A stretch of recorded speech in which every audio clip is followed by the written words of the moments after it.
Thank you, comrade.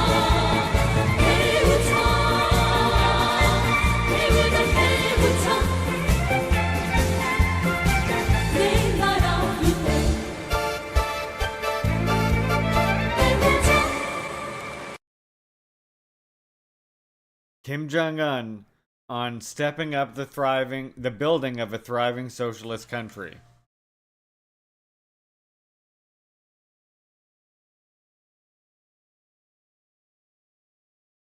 This is published in 2024.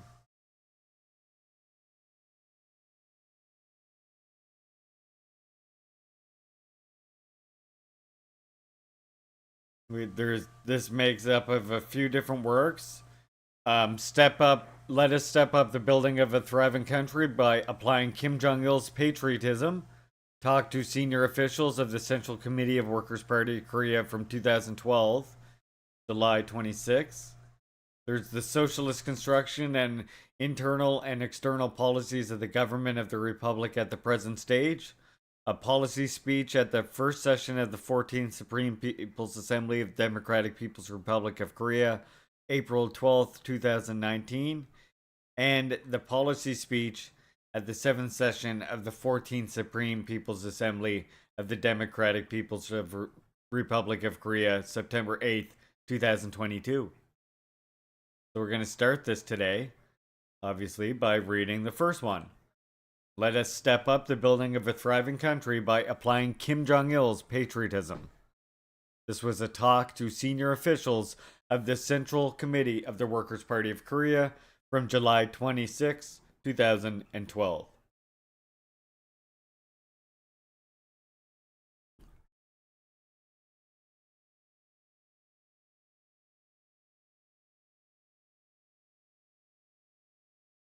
In implementing the cause of building a thriving socialist country, it is essential to apply Kim Jong-il's patriotism. I have already explained Kim Jong-il's patriotism on several occasions. However, officials still have a poor understanding of it, and they fail to apply it substantially in their practical activities with a proper methodology. We emphasize Kim Jong-il's patriotism to encourage officials, party members, and other working people not merely to shout it as a slogan or hold it up as a banner, but to learn from the ennobling example of patriotism set by the great general Kim Jong-il, and apply his patriotism thoroughly in their practical activities to build a thriving country.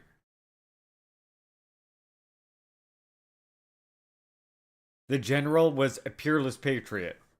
He loved his country and fellow people more ardently than anybody else did, and he devoted his whole life to achieving the prosperity of the country and the happiness of the people.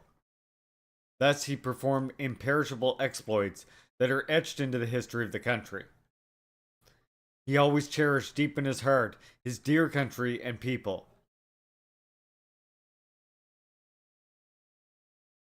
When he saw a forest thickly wooded or a realigned vast rolling field, he would say to himself, "Green mountain and green field," picturing in his mind the future of a thriving country and the happiness of our people would enjoy for generations to come. When he was visiting foreign countries, he would say with deep emotion, "My country, my nation," because he missed his country and the people back home. When he saw a poorly wooded mountain on a field guidance trip, he would be upset and comment that our country had been called 3,000 ri land of golden tapestry since time immemorial, adding that we should turn it into a land of golden tapestry in the era of the Workers' Party, and to be handed down to the coming generations. When he saw that army units had planted many trees on the mountains around their barracks and were tending them well, he would speak highly of their patriotism and call theirs unit of patriots. And when he saw a village and army barracks that were well laid out and covered with apricot and persimmon trees, he called them an apricot tree village and persimmon tree company, thus adding national fragrance to their names.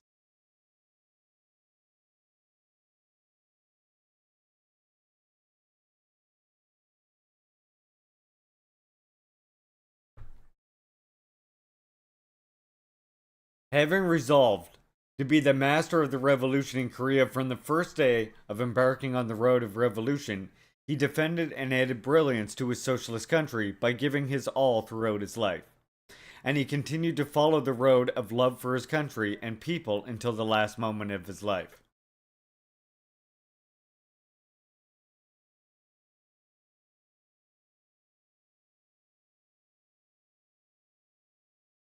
The struggle to defend the socialist country was the most acute showdown with the imperialist Allied forces, a struggle of unprecedented severity in its history. In order to overcome the harsh trials facing the country and defend it, the general set out on the long, arduous road of Sungun based leadership, displaying a do or die spirit.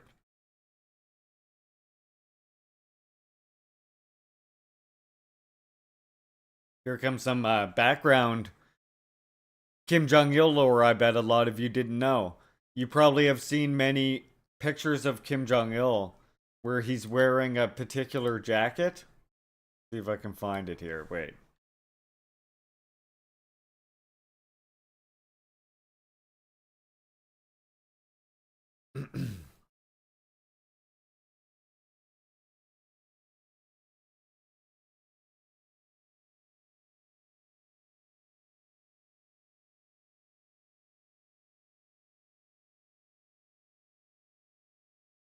This one right here. Okay. Yeah. So this jacket right here. You've probably seen that there's all kinds of pictures of Comrade Kim Jong il with this jacket.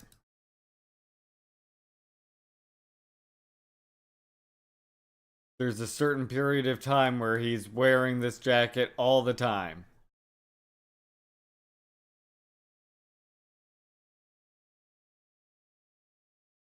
So this is what he's about to talk about here. Some Kim Jong il lore for y'all. The single parka he wore from the days of the arduous march to the last days of his life is vivid evidence of how difficult was the path he had to tread to defend his socialist country. One year, looking back with deep emotion on the days of the trying ordeals, he referred to the parka he was wearing. He said that he wore it at the onset of the arduous march, after President Kim Il sung had passed away, and that he kept wearing it because he could not forget those trials. He earnestly explained that the parka was a symbol of the Sungun based revolution. A parka gets thin if worn for a long time and cannot keep out the cold. Though the icy wind penetrated the old parka, his heart still burned with a sense of responsibility for defending his country. He held on to the parka for more than 10 years, while all the time displaying a strong will and superhuman energy in continuing with its inspection of military units at the front line and training the soldiers as a match for 100 combatants. He climbed Chol Pass and Mount Onsung, braving howling snowstorms and visiting Cho Island across the rough sea, and traveled to other frontline posts. All these places are witness to the patriotic devotion he displayed on the road of Sungun based leadership to defend the country.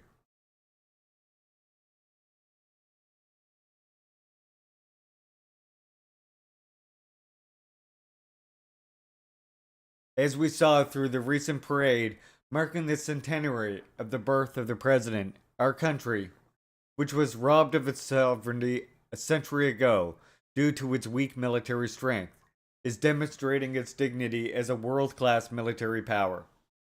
And it owes its matchless military might to the wise leadership of the general. Whenever we reflect on the road of Sungun based leadership the general followed, shouldering the responsibility for the destiny of his country and nation, we realize how priceless and ennobling was the patriotism he possessed in defending our country, our motherland.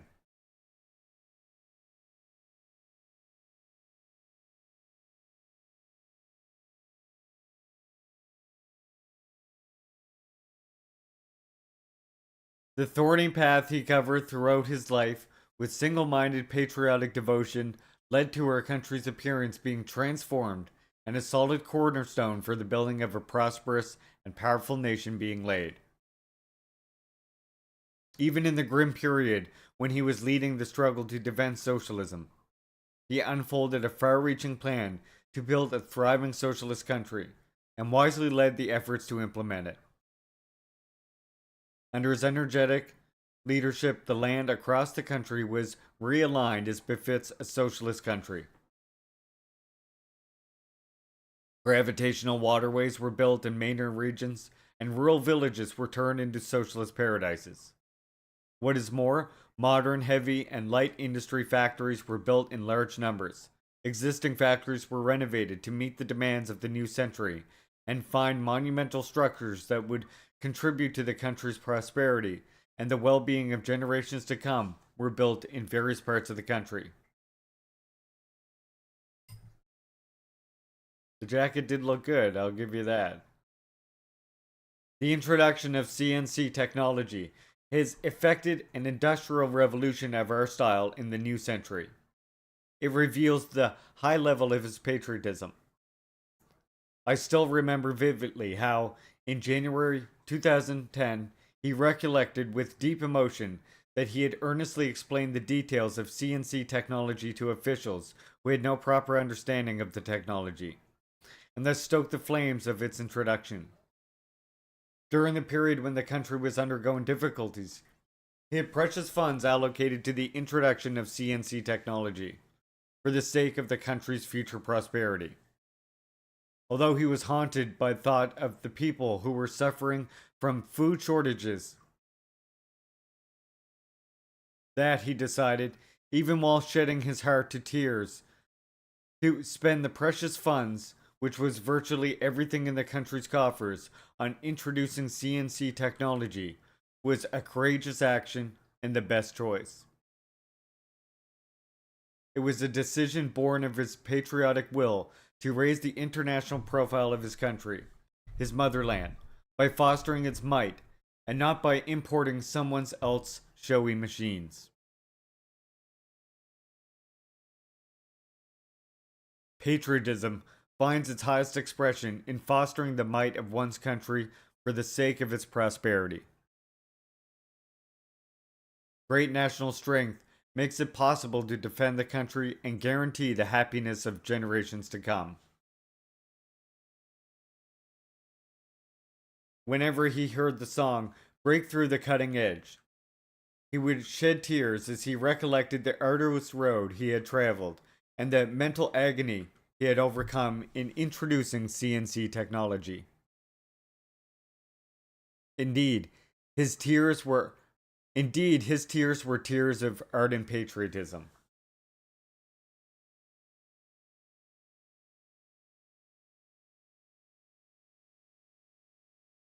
Maybe we could get a Kim Jong-il emote or two?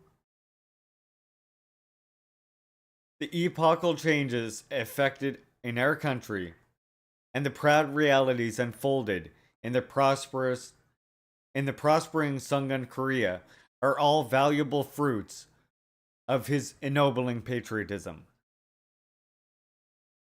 His burning love for a socialist country and people, of his self-sacrificing devotion to the prosperity of the country and the happiness of the people, originated from his absolute trust in his people and his unbreakable confidence in the justness of the socialist system and the victory of the socialist cause. There can be no love and devotion that are separated from trust and confidence. It is from unshakable trust and confidence alone that genuine and warm love and unstinting devotion are produced.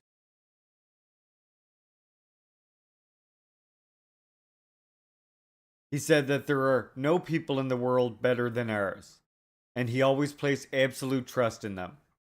And saying, "Let's see who laughs last," he had firm confidence in the victorious future of the country, because he firmly trusted in his people, and the victorious future of the country as in himself. He was always devoted to the country and people and loved them ardently.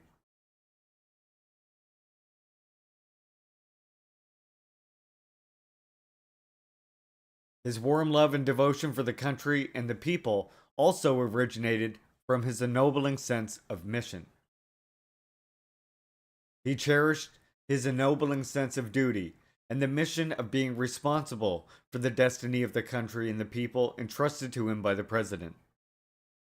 Out of this sense, he set out on the long road, the long march of Songun based leadership, with a do or die resolve, and out of his ardent love for them, gave his all for the prosperity of the country and the happiness of the people. In the light of its essential content and great vitality, the patriotism he cherished and applied in his practical activities is the most ennobling patriotism, and it can be associated only with his name. For this reason, when I speak of patriotism, I mean not patriotism in general, but Kim Jong il's patriotism, the patriotism that he cherished and applied in the defense of his country and making it prosperous.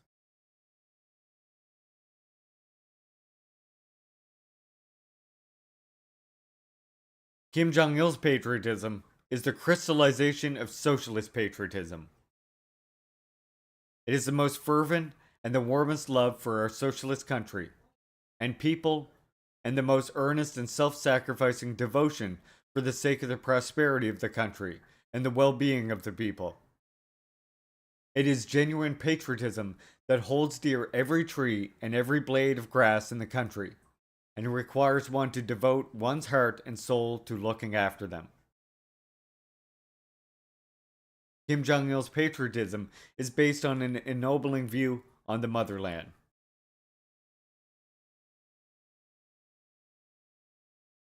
The general wrote, "The embrace of my motherland," a classic song that he created in his early years. That the embrace of the country whose land glows under the radiant sun is the embrace of Marshal Kim Il sung. Thus, he presented a profound idea that to our people, the motherland is their leader, and the embrace of their motherland is his embrace. One's motherland is not simply a place where one was born and grew up. It should be a place which guarantees a genuine life for the people, and eternal happiness for prosperity, which in turn is assured by the leader. A genuine life for the people and eternal happiness for prosperity can be created and brought into bloom only by a leader who loves the country and the people in real earnest and gives his all for their sake. The destiny of the country and people is unthinkable apart from their leader, and it can be defended and guaranteed only by them. Hence, devotion to the country is precisely loyalty to the leader, and loyalty to the leader is the highest expression of patriotism.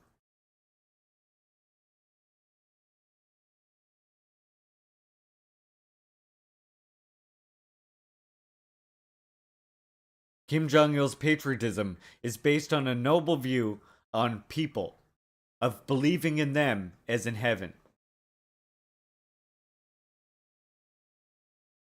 "The people are my God," was the general's motto throughout his life.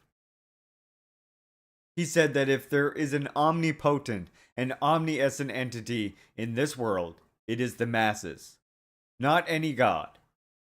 It was his patriotic creed that the country exists because the people exist. His patriotic mind was always filled with the word people. "If it is the wish of the people, I will pluck a star from the heavens, or grow flowers even on a rock." This was the noble expression of his affection for the people and his will.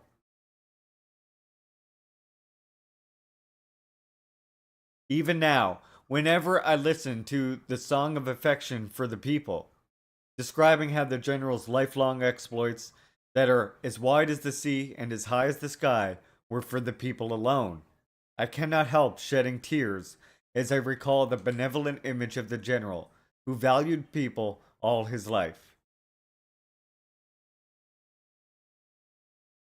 Kim Jong il's patriotism is based on an ennobling view on the younger generation, and stokes our feelings further.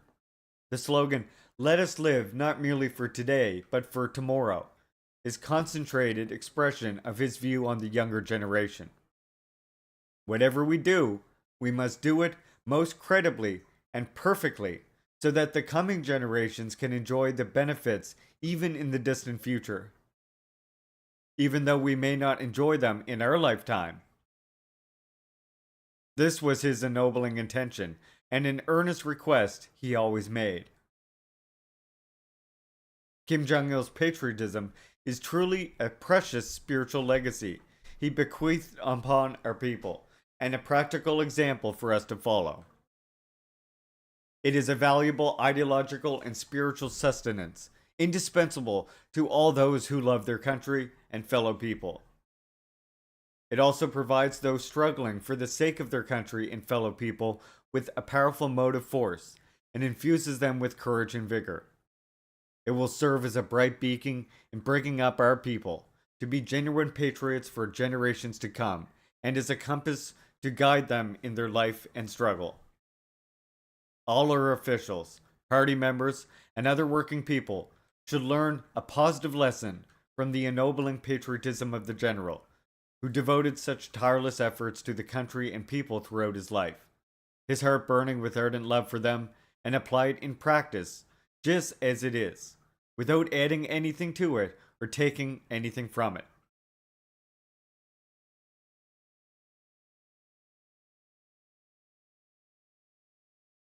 The education to implement Kim Jong il's patriotism deep in the hearts of the people should be strengthened.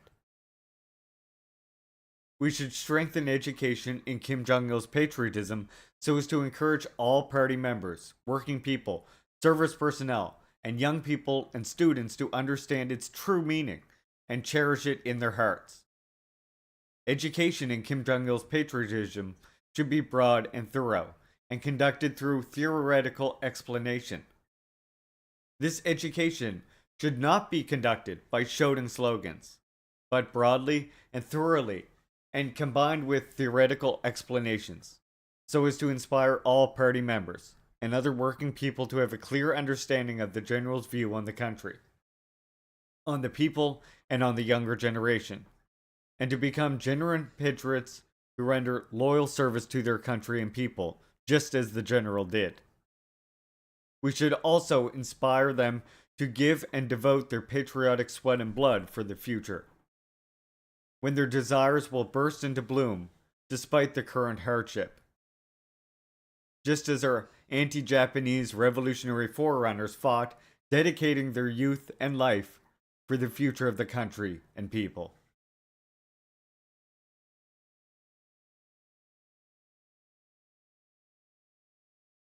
Education in Kim Jong il's patriotism should be conducted substantially in combination with practice.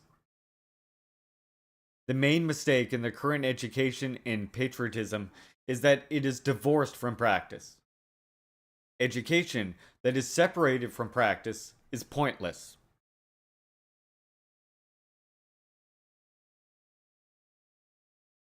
Patriotism is wholehearted devotion to the country and people. Stressing that anxiety for one's country does not mean patriotism, and patriotism in word alone is meaningless. The general said that if one is prepared to be patriotic, one should perform patriotic deeds out of a true sense of patriotism. The spirit of patriotism should be expressed through practical activities designed for the well-being of the country and people. In answering the call of the country and people, one should not use mere words, but devote one's whole being. This is the proper stance of a patriot. Those who follow the road of a genuine patriotism without hesitation or vacillation in any adversary are those who faithfully carry out promptly and to the letter the revolutionary tasks the country and the people have assigned them, are genuine patriots.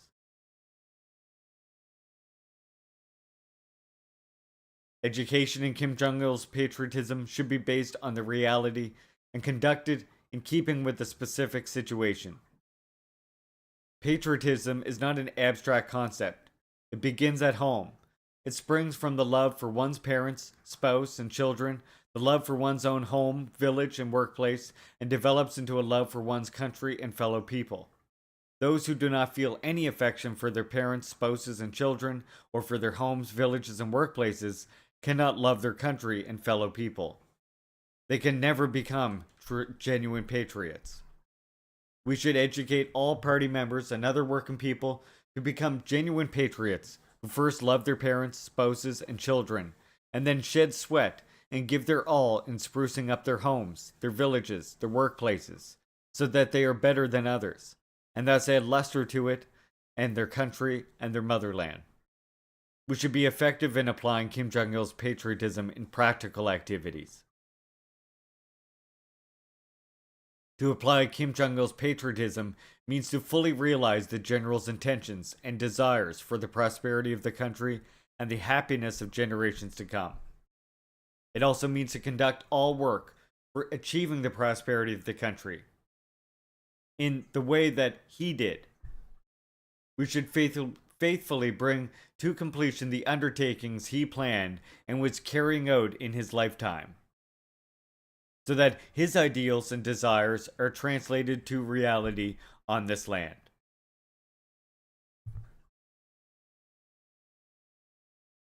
I hear you, and to be fair, you don't live in a socialist country. You live in a fake socialist country, Radisby. The highest expression of patriotism is found in defending the motherland. Where there is the motherland, there are our party, our government, our socialist system, and the happy life of our people. A life dedicated to national defense is the most worthwhile, patriotic life. The service personnel of the People's Army, who are standing at the forefront of national defense, should firmly grasp the weapons of the revolution and steadfastly defend the outposts of the country. The people on the home front should support their Sungun country by assisting the service personnel. All people should treat the military affairs as important and study them in earnest. Should the enemy attack, they should launch a resolute counterattack and give full play to their patriotism and in the sacred war to defend their nation. Right? Like first of all, he's talking about a socialist patriotism, which is against capitalism and against imperialism, and also is also something which takes place in a socialist country that has existed now for, more than one generation, which means people exist under a different education system, one that's not based on individualism.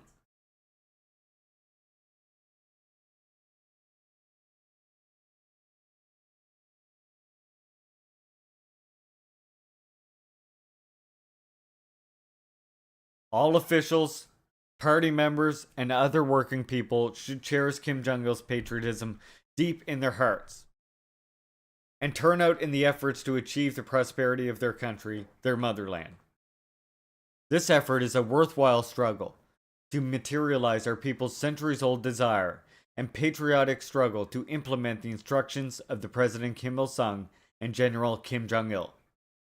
We should become genuine patriots of the Sungun era and build a thriving socialist country for others to see. Like the generation who, upholding the patriotic appeals of President Kim Il-sung, built a new democratic Korea shortly after its liberation. And like the heroes in the Komila era who, despite being empty-handed, built a people's paradise on the debris in the post-war days.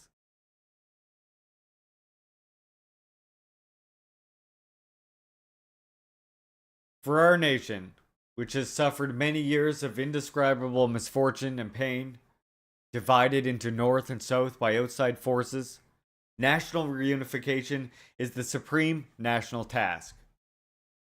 And it brooks no further delay. National reunification is patriotism, and national division is treachery to the nation. Those who sincerely love their country and nation, whether they live in the North, in the South or abroad, should valiantly turn out in the righteous struggle to reunify the country, true to the noble idea of love in their country and nation, cherished by the peerless patriot, General Kim Jong-il.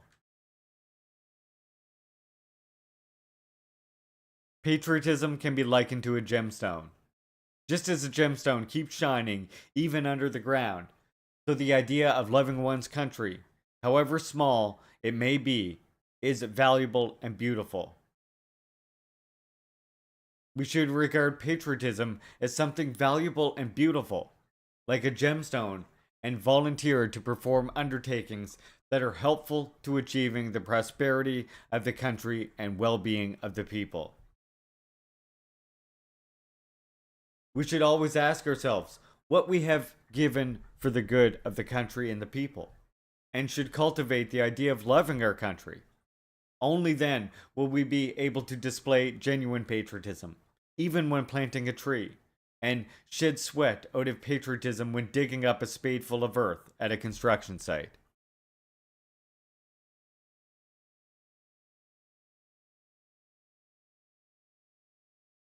Party and working people's organizations should fulfill their responsibilities and roles in the campaign to learn from Kim Jong il's patriotism and apply it in their practical activities. And Tutan, this is what I say, this is the thing I say all the time as well. That, that that's exactly what they completely miss.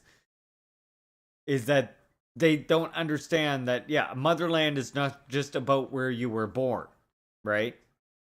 And they mistake the thing that Free Speech just pointed out here in my chat as well, which is that the nation is not equal to the state. So the settler colonial state is not a legitimate nation like the settler colonial state of US or Canada. But what emerges during the course of democratic and socialist revolution, that would be a country made up of many nations. And which nations there are, etc., will be determined through the course of revolution and struggle.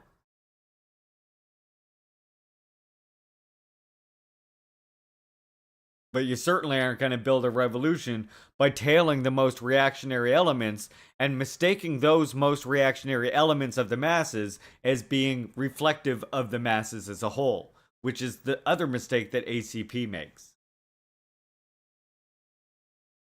They tail these most reactionary elements and say, well, we have to wave the imperialist flag because that's what a lot of American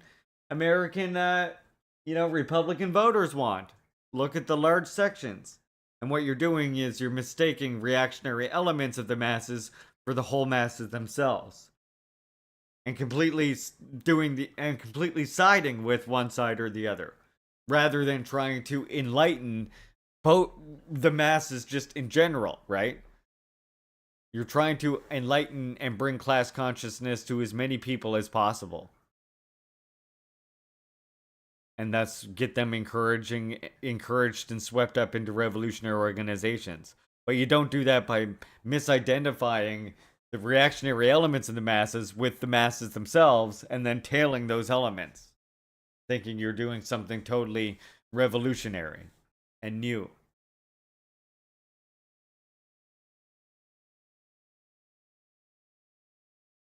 It is often said that party work is work with the people. But the fact is that it fails to inspire and enlist the patriotism people cherish in their hearts. Both party work and the work of working people's organizations are work with the people and for the country and the people. So they should naturally be geared to cultivating and giving play to patriotism cherished by the people. Today, many of our party members and other working people are serving their country and fellow people faithfully at their own posts, even though they may not be seen or appreciated. They are all genuine patriots. Party and working people's organizations should value and appreciate the patriotic deeds performed by them, and raise the wind of patriotism throughout the society, so as to encourage everyone to take part in patriotic undertakings. All state organs and social organizations should pay attention to education in Kim Jong il's patriotism. In teaching and applying Kim Jong il's patriotism, educational institutions have a special role to play. They should orient their teachings to education in Kim Jong il's patriotism and combine their education closely with family and social education. Officials should be exemplary in applying Kim Jong il's patriotism. They should not remain simply worrying about their country. As genuine patriots, they should be prepared to throw themselves into supporting the country. The slogan, "We serve the country and the people," put forward by our party, is a patriotic slogan. Our officials should hold high. Officials should burn with greater patriotic enthusiasm than anybody else for the country and people, and should shed sweat in the vanguard of the people's patriotic struggle. When all officials work sincerely, giving their all and sharing good times and bad with the people, sometimes carrying burdens on their back, all the people will, with a sense of patriotism, take an active part in building a prosperous country.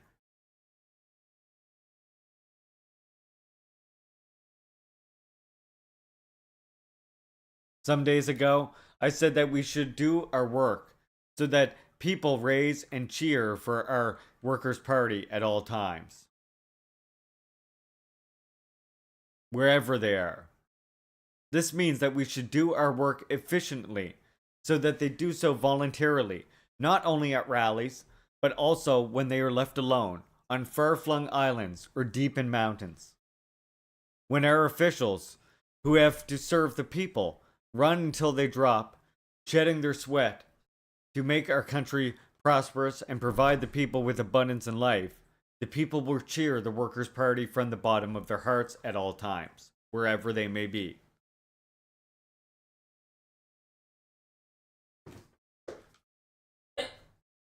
Our party demands that the whole country be completely enthusiastic about Kim Jong il's patriotism. Then, with the surging might of patriotism and single-hearted unity, final victory in building a thriving socialist country will be brought forward.